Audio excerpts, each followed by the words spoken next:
ఒక ఆవిడ పెళ్ళైన 3 సంవత్సరాలకి డివోర్స్ తీసుకుని కూతుర్ని తనతో పాటు తీసుకెళ్ళింది.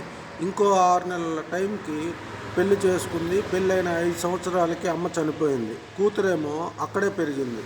అతనికేమో తనకు పుట్టిన కూతురు కాకపోయినా అతనికి ఆ అమ్మాయి అంటే కూతురి కంటే చాలా ఎక్కువ.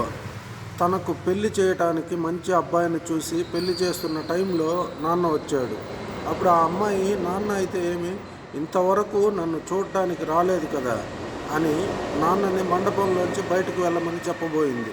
అప్పుడు పెంచిన అతను, నేను జస్ట్ కేర్ టేకర్ అమ్మా, మీ నాన్నతో అలా అనాలని అనుకోకూడదు అని అంటూనే తను బాధపడి ఏడుస్తూ ఉన్న టైంలో నాన్న దగ్గరకు వచ్చి తను కూడా ఏడుస్తూ, ఈ వయసులో అలా ఏడవకూడదమ్మా అని చెబుతూ వెళ్ళిపోయాడు.